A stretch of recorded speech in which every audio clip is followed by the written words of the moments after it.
जी तो welcome to edu.pk circuit analysis lecture number 3 आज हम देखेंगे। लेक्चर नंबर 3 में जो टॉपिक आज हम डिस्कस कर रहे हैं वो है independent and dependent voltage and current sources. तो dependent and independent voltage sources को हम पहले कैटेगराइज करते हैं ताकि हमारे समझने में आसानी हो। तो सोर्सेज ब्रॉडली और जनरली अगर हम देखें तो हमारे पास दो किस्म के सोर्सेज आ सकती हैं। एक तो वो सोर्सेज होती है जो किसी दूसरे पैरामीटर या वैल्यू पे डिपेंड नहीं कर रही होती, और एक किस्म की वो सोर्सेज होती हैं जो किसी दूसरे पैरामीटर या वैल्यू पे डिपेंडेंट होती है। तो हम सोर्सेज को पहले दो ब्रॉड कैटेगरीज में डिवाइड करते हैं। एक इंडिपेंडेंट सोर्सेज हो जाएंगे और दूसरे डिपेंडेंट सोर्सेज।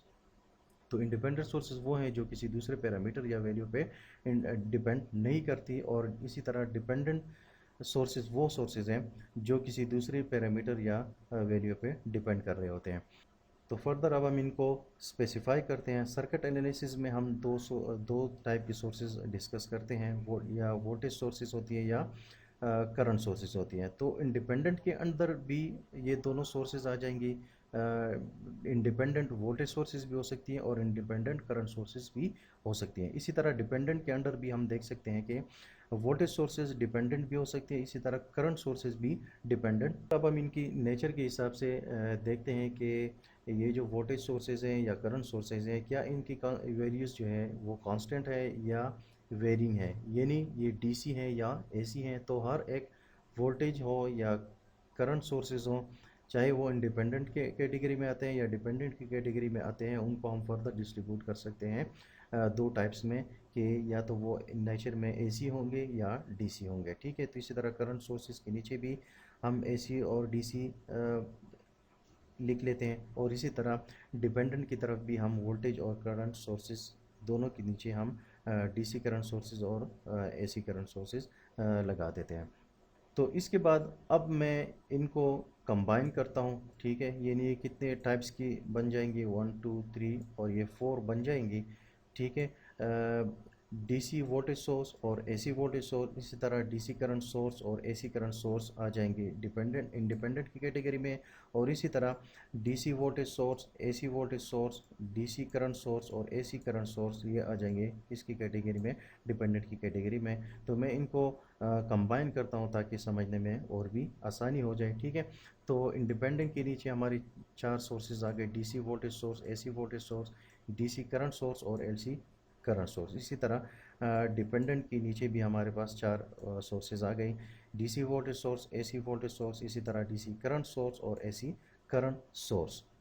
तो इंडिपेंडेंट की हमारे पास टोटल 4 टाइप्स के सोर्सेज बनेंगी। पहला हमारे पास हो जाएगा डीसी वोल्टेज सोर्स। ठीक है, इंडिपेंडेंट डीसी वोल्टेज सोर्स, और इसी तरह इंडिपेंडेंट एसी वोल्टेज सोर्स, इसी तरह इंडिपेंडेंट डीसी करंट सोर्स और इंडिपेंडेंट एसी करंट सोर्स।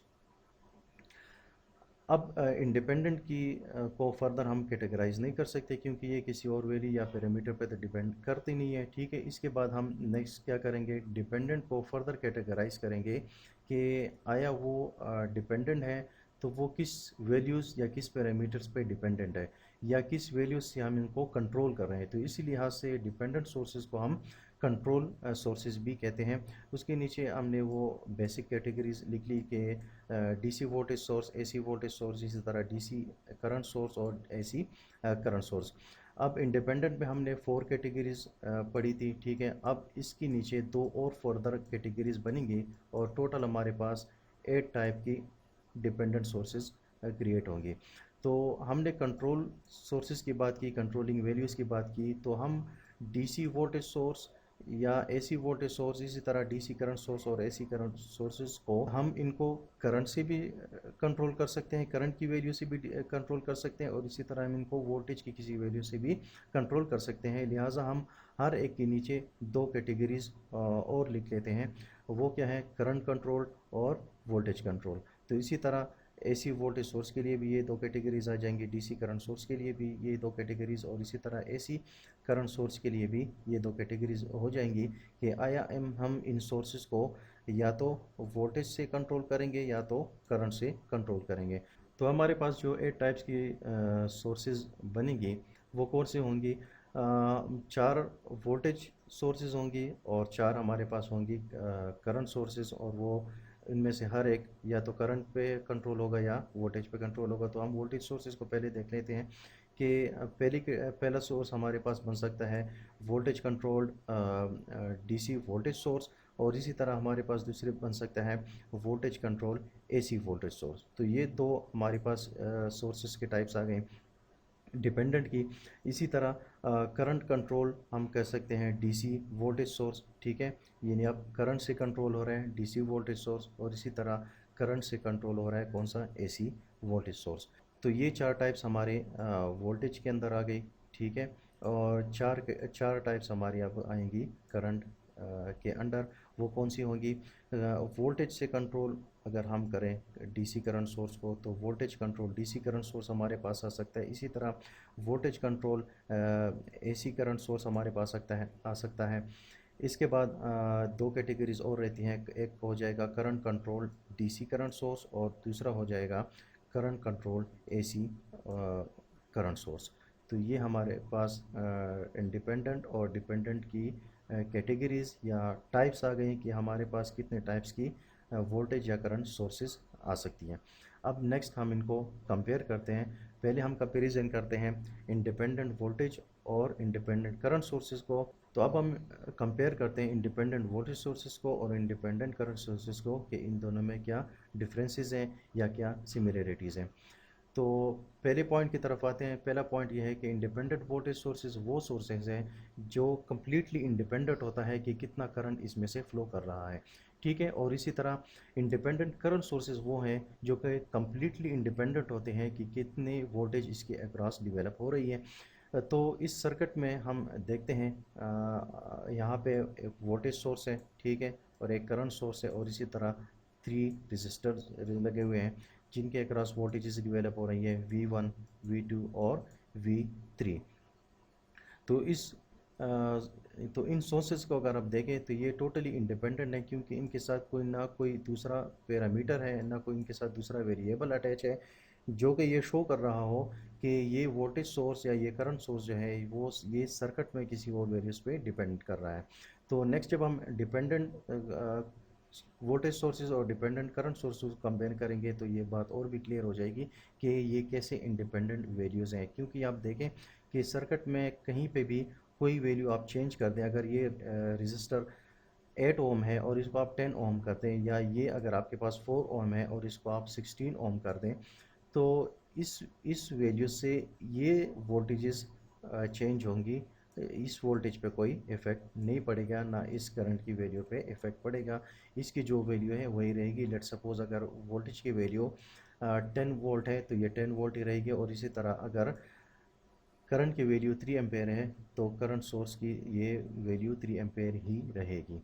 तो दूसरे पॉइंट की तरफ आते हैं। दूसरा पॉइंट ये है कि ये जो दोनों सोर्सेज हैं, इंडिपेंडेंट वोल्टेज सोर्सेज और इंडिपेंडेंट करंट सोर्सेज, ये हमारे पास आइडियलाइज्ड एजम्पशंस हैं और ये प्रैक्टिकली एग्जिस्ट नहीं करती।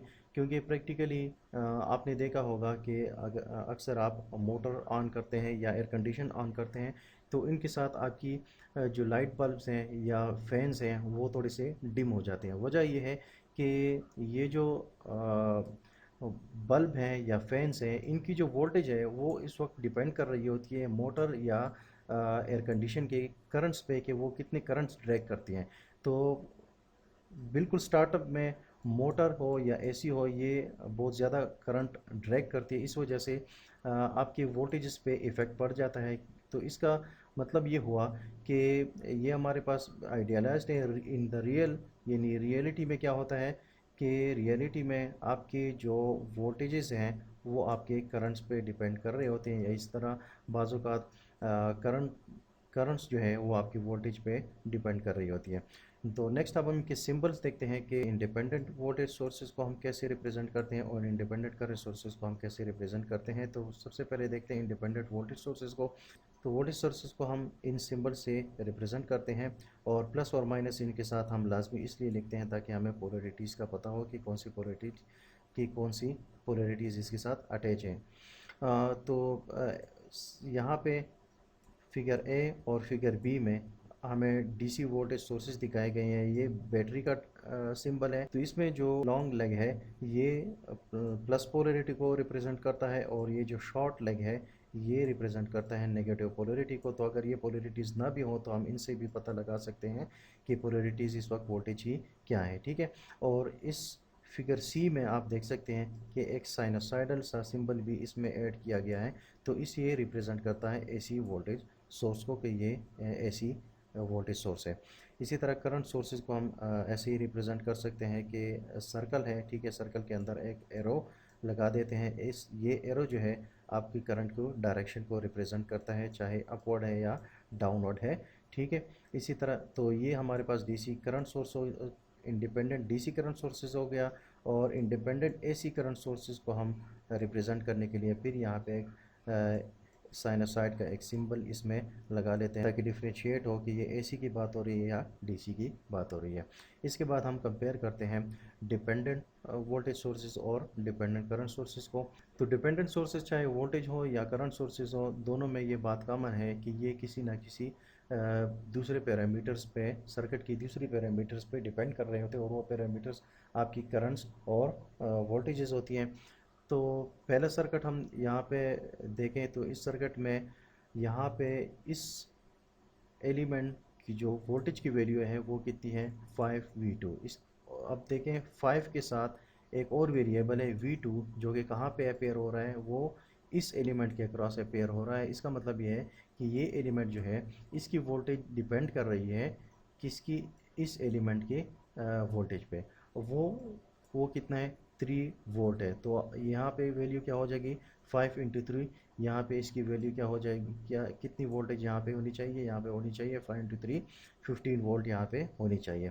इसी तरह दूसरे सर्किट में देखें, अब इस सर्किट में देखें ये एक करंट सोर्स है जिसकी वैल्यू क्या है 0.25 Vx, इस और Vx इसके साथ लगा हुआ है और Vx कहाँ पे डिवेलप हो रहा है, Vx यहाँ पे डिवेलप हो रहा है जिसकी वैल्यू क्या है 12 वोल्ट है। तो इसको अगर हम इसमें पुट करें 0.25 मल्टीप्लाई बाय 12 करें तो ये हमारे पास आ जाएगा 3 एम्पेयर। तो इसकी वैल्यू जो है वो क्या है, ये 3 एम्पेयर का सोर्स लगा हुआ है और ये डिपेंड कर रहा है यहाँ पे इस एलिमेंट के वोल्टेज पे। तो दूसरा पॉइंट जैसे इंडिपेंडेंट के लिए देखा था कि ये आइडियलाइज्ड एजम्पशंस हैं और प्रैक्टिकली एग्जिस्ट नहीं करती, इसी तरह डिपेंडेंट वोल्टेज सोर्सेज भी आइडियलाइज्ड एजम्पशंस हैं और ये प्रैक्टिकली एग्जिस्ट नहीं करती। वजह यह है कि अब आपने इस सर्किट में देखा, अगेन हमने क्या क्या किया, यहाँ पे Vx की एक फ़िक्स वैल्यू थी जो कि 12 वोल्ट थी और वो हमने फ़िक्स यहाँ पे पुट कर दी। तो अगेन हमारे पास वैल्यू बिल्कुल इंडिपेंडेंट की तरह एक फ़िक्स वैल्यू आ गई। यहाँ पे भी इस तरह हमारे पास 15 वोल्ट जो है वो क्या आ गया, वो हमारे पास बिल्कुल एक फ़िक्स्ड वैल्यू आ गई जो कि फिर फर्दर डिपेंड नहीं करेगी किसी वैल्यूज़ पे। लेकिन रियलिटी में क्या होता है कि ये वैल्यूज़ जो हैं ये फ्लक्चुएट करती हैं, ठीक है। कभी ज़्यादा करंट ड्रैग हो जाता है, कभी कम करंट ड्रैग होता है, कभी कम वोल्टेज ड्रॉप होता है, कभी ज़्यादा वोल्टेज ड्रॉप होता है। तो ये भी जो वैल्यूज़ हैं, जिस तरह यहाँ पे 15 वोल्ट आ गया और यहाँ पे 3 एम्पेयर आ गया, तो ये हमेशा इस तरह फिक्स नहीं रहती, ये भी आइडियलाइज एजम्पशंस हैं। तो आइडियलाइज एजम्पशंस हम सिर्फ अंडरस्टैंडिंग पर्पसेस के लिए लेते हैं ताकि हमें आसानी हो अंडरस्टैंड करने में। ये जो सर्किट के लॉज और थ्योरीज़ वगैरह हम स्टडी करेंगे तो उनको समझने के में आसानी होगी। तो तीसरा पॉइंट, अब हम इनके सिंबल्स देखते हैं। तो इंडिपेंडेंट वोल्टेज सोर्स की तरफ आते हैं। तो अब यहाँ पे सिंबल्स देखें, हमने इंडिपेंडेंट सोर्सेज को सर्कल से रिप्रेजेंट किया था, जबकि यहाँ पे हम डिपेंडेंट वोल्टेज या करंट सोर्सेज को डायमंड शेप से रिप्रेजेंट करेंगे और इसी तरह इसके अंदर हम पोलैरिटीज़ भी लगाएंगे, ठीक है। तो ये हमारे पास सोर्स जो है ये क्या है, ये वोल्टेज कंट्रोल वोल्टेज सोर्स है। यहाँ हमने एसी और डीसी को नेगलेक्ट किया है। वोल्टेज से ये कंट्रोल हो रहा है क्योंकि इसके पैरामीटर में देखें Vx एक वैल्यू है जो किसी सर्किट में किसी भी जगह पे गिवन हो गई और K इसके साथ एक कांस्टेंट मल्टीप्लाई हो रहा है। यहाँ पे अब इस सोर्स को देखें, ये करंट कंट्रोल वोल्टेज सोर्स है क्योंकि इसके साथ हमारे पास वेरिएबल कौन सा लगा हुआ है Ix, क्योंकि ये डिपेंड कर रहा है करंट की किसी वैल्यू पे। और इसके साथ R एक रेशो है जिसको बाद में हम देखते हैं कि ये क्या है। इसी तरह अब देखें करंट सोर्सेज को देख लें तो इनको भी हमने यहाँ पे डायमंड शेप से रिप्लेस कर दिया है और इसमें एरो हमने लगा दिया है, ठीक है। तो ये क्या है, ये हमारे पास करंट कंट्रोल करंट सोर्स है क्योंकि इसकी ये डिपेंड कर रहा है करंट की किसी वैल्यू पे, आई एक्स यहाँ पे गिवन है, और यहाँ पे ये किससे कंट्रोल हो रहा है, वोल्टेज कंट्रोल करंट सोर्स है, तो यहाँ पे ये किसी वोल्टेज की वैल्यू पे डिपेंड कर रहा है। इसी तरह के कांस्टेंट और जी इसके साथ एक रेशो है, तो के एक कांस्टेंट है, कोई भी वैल्यू हो सकती है, और इसी तरह आर जो है यहाँ पे अगर हम देखें, आर का यूनिट क्या है, वोल्ट पर एम्पेयर, तो यहाँ पे अगर हम आर की वैल्यू पुट करें वोल्ट पर एम्पेयर, ठीक है, और ऑलरेडी यहाँ पे आई एक्स गिवन है, तो आई एक्स का यूनिट क्या है, एम्पेयर, ठीक है, तो एम्पेयर और एम्पेयर कैंसिल हो जाएंगे, अगेन हमारे पास वोल्ट्स रह जाएगा, और हमारे पास ये क्या है, ये वोल्टेज सोर्स है। इसी तरह जी की वैल्यू देखें, जी हमारे पास क्या है वैल्यू इसकी, एम्पेयर पर वोल्ट्स है, ठीक है, मल्टीप्लाई हम करें वी एक्स के साथ, वी का यूनिट क्या है हमारे पास, वी का यूनिट है वोल्ट्स, तो वी और वी आपस में कैंसिल हो जाएंगे, तो हमारे पास क्या रह जाएगा, एम्पेयर, तो चूँकि ये करंट सोर्स है तो इसका यूनिट हो जाएगा एम्पेयर।